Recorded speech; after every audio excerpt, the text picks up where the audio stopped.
Hello बच्चों, कैसे हैं आप लोग। होपफुली आप लोग संडे है वो एंजॉय कर रहे होंगे। जैसे कि हम लोग रेस्पायरेशन पढ़ रहे थे प्लांट फिजियोलॉजी में, तो रेस्पायरेशन के सिर्फ दो ही टॉपिक है जो बाकी रहे हैं, जिनमें हम लोग आज बात करने वाले हैं some other pathway of break down of glucose.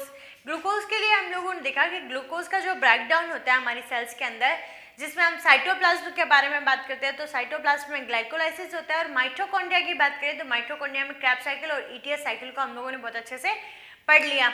जिसको भी कोई डाउट है वो मेरे को कमेंट सेक्शन में पूछ सकते हैं। अभी तक कोई डाउट नहीं आने से मैं ये मान सकती हूँ कि ग्लूकोज जो ग्लाइकोलाइसिस था और क्रेब्स साइकिल था और ईटीएस है वो आपको अच्छे से समझ में आ गया होगा।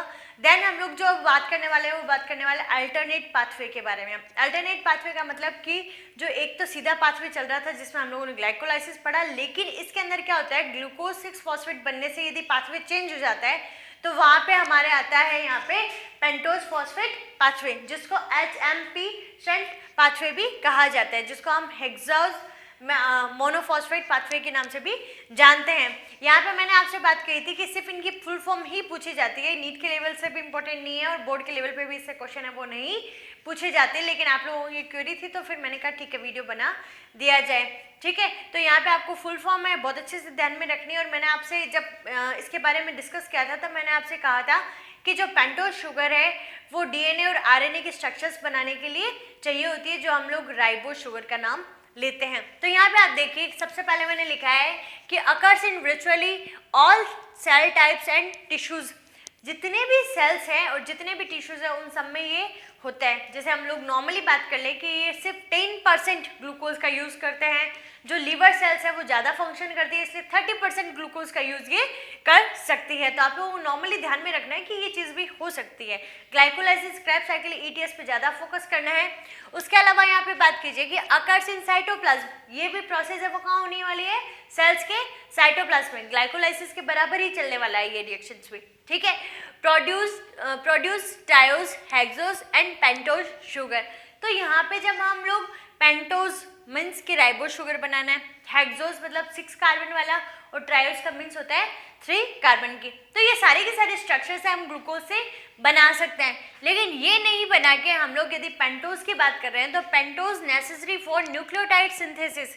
ठीक है, कि पेंटोज जो होता है, पेंटोज शुगर होती है वो क्या होती है, न्यूक्लियोटाइड के संश्लेषण में, सिंथेसिस में जरूरी होती है। हिंदी मीडियम और इंग्लिश मीडियम के लिए दोनों के लिए सेम ही वीडियो रहेगा क्योंकि प्रोनाउंसिएशन सेम ही रहने वाले हैं, सिर्फ स्पेलिंग का रहेगा कि आपको हिंदी में लिखे हुए नोट्स मिल जाएंगे। ये एनसीईआरटी में नहीं पूछते हैं, ये सिर्फ आरबीएसई में दे रखा है, तो आरबीएसई की आपकी बुक में अच्छे से एक्सप्लेन कर रखी है इस चीज़ को। Pentose necessary for nucleoside synthesis. Nucleosides क्या होते हैं, पिरिमिडिन और प्यूरिन सिंथेसिस, ये सारे के सारे हैं वो पेंटोज में हम लोग पढ़ने वाले हैं। अब ये सारी चीज़ें काम कहाँ आती है, ये चीज़ें काम आती है डीएनए में, आरएनए में, एटीपी में, एफएडी और कोएंजाइम ए के अंदर। तो ये सारी की सारी चीज़ पढ़ने के बाद में आपको देखने को मिलेगा कि इससे फ़ायदा हमें क्या हो रहा है। तो फ़ायदा हो रहा है हमें यहाँ पे एक पेंटोज शुगर मिल रहा है। पेंटोज शुगर को हम लोगों को यूज़ करना है डीएनए और आरएनए के स्ट्रक्चर के अंदर। ठीक है, फिर हमें यहाँ पे एक CO2 मॉलिक्यूल की बात करें या एक ग्लूकोज के बारे में बात करें तो यहाँ पे एक ही CO2 निकलेगा एक ग्लूकोज से। ठीक है, और 2 NADPH2 निकलेंगे। अब एक NADPH2 = 3 ATP होता है और यहाँ पे मेजरली आपको ध्यान में रखना है कि इस साइकिल में किसी भी टाइप का ATP डायरेक्ट नहीं बनेगा। ठीक है, ग्लाइकोलाइसिस में बन रहा था, क्रेब्स साइकिल में बन रहा था, लेकिन यहाँ पे नहीं बनेगा। तो यहाँ पे 2 NADPH2 बन रहा है और साथ में एक CO2 रिलीज हो रहा है, क्योंकि CO2 की बात हम लोग ऊपर कर चुके हैं। पेंटोज शुगर बनाना है तो एक्सोज से पे एक CO2 है उसको रिमूव करना पड़ेगा। ठीक है, अब ये जो 2 NADPH2 हैं वो कहाँ जाएंगे, ETS में जाएंगे। तो यहाँ पे और जो प्रॉफिट निकलने वाला है वो कितना निकलने वाला है, 36 ATP का प्रॉफिट हमें यहाँ पे निकलने वाला है। उतना ही हमारे उसमें होता है ऑक्सीडेशन में। ठीक है, तो यहाँ पे आप देखिए ग्लाइकोलाइसिस में भी हम लोग इतना ही पढ़ते हैं कि कंप्लीट हम क्रेब्स साइकिल और ईटीएस पढ़ते हैं, तो 36 to 38 ATPs बनते हैं और यहाँ पे भी 36 ATP बनते हैं। ठीक है, और क्वेश्चन है वो फुल फॉर्म पे ध्यान रखना, PPP पाथवे।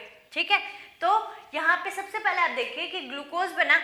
ठीक है, ग्लूकोज है वो किस में टूटेगा, ग्लूकोज 6 फॉस्फेट में। अब ये ग्लूकोज 6 फॉस्फेट है वो इसका डिहाइड्रेशन होगा। डिहाइड्रेशन का मीन्स हो गया कि यहाँ से H2 है वो रिमूव हो जाने, H2 के रिमूव होने से यहाँ पे क्या बनेगा, यहाँ पे 6 फॉस्फोग्लूकोनिक एसिड। ठीक है, देन इसका क्या होता है, हाइड्रोलाइसिस होता है। हाइड्रोलाइसिस होगा तो हाइड्रोलाइसिस में यहाँ पे 6-फॉस्फोग्लूकोनेट बन जाएगा। ये प्रोसेस है वो वापस NADP की हेल्प लेके NADPH2 निकाल देंगे और राइबोलोज 5-फॉस्फेट बन जाएगा। आप लोगों को सिर्फ इतना ही रिएक्शन दे रखा है राइबोलोज 5-फॉस्फेट तक।